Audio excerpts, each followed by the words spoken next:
Up on stage, and I'm joined by two lovely people, the two coaches. We have Sheepy from the Unicorns of Love and of course Leviathan from Gambit.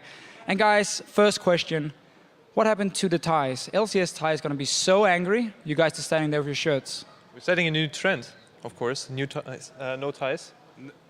I mean, I realize that it's so far into the season that I can't really make the tie playoffs, so I'm just conceding until the next split. That's fair enough, fair enough. So again, we're going into playoffs now.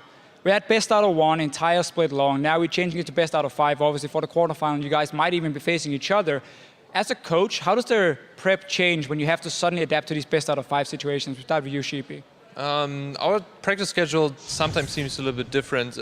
We are trying to prefer best of fives and play this kind of practice schedule. But also the preparation has to be more in depth. Right now it's not enough to just prepare best of one and pull out one cheese. You have a lot of cheese in your bag to pull out a win. Yeah, so you need to make sure you have flexible strategies, and you can start off with like early rotation picks that can lead into multiple different comps. It's really good to pick up on patterns from your opponent's draft. So like if you give them a win on one composition, there's a chance they might go back to the composition. So you have to have things ready for what they may potentially play. And just making sure that your practice environment is like a best of five environment. So even though we already play best of fives as a team, we go into the best of fives and treat them with the proper prep in between each game. We're not analyzing between games. We're just discussing future strategies and not reflecting. And that sort of prep goes a long way in a best of five.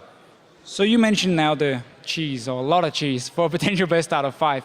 As a coach, when a player comes up to you and he says, I'm going to play Teemo Jungle, I think it's great. What is your approach then? Do you just say, oh, I trust you 100%, or do you like watch him play 10 times before you can confirm that it's an okay pick? Or how does it work like for you guys on the Unicorns? Yeah, of course you have to base your individual picks, let's call it like this, on the success you have with them. Either way in the solo queue or any kind of different environment where people think that it's really strong, and then we discuss over the picks. And usually it doesn't take long for picks to be shown as effective or not effective.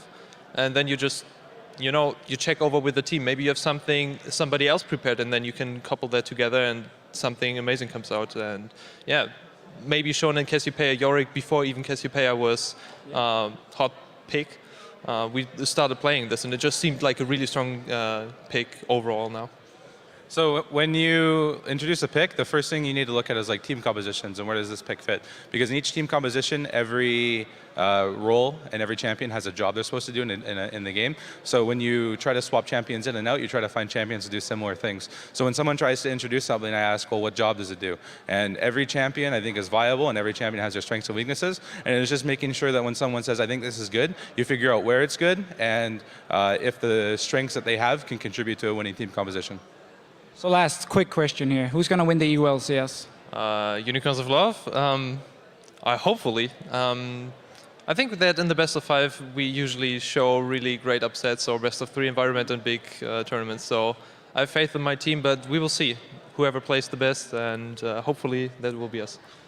So I think Gambit is going to win, of course. No. The reason is because like I always believe in my teams, and I always think that my teams will do well. And if I didn't believe my team would win, then I think we'd finish a place lower than first. And setting a goal of anything less than first is you're wasting your time. So I think with I guess going in believing we can be first and wanting to be first, it can give us the right mindset and attitude to actually achieve it. Thank you very much, guys, and good luck in your game. Good luck in the playoffs and everything. We're going to send it over to Stress, who's standing at the big screen, ready to break down Fnatic and the Unicorns of Love from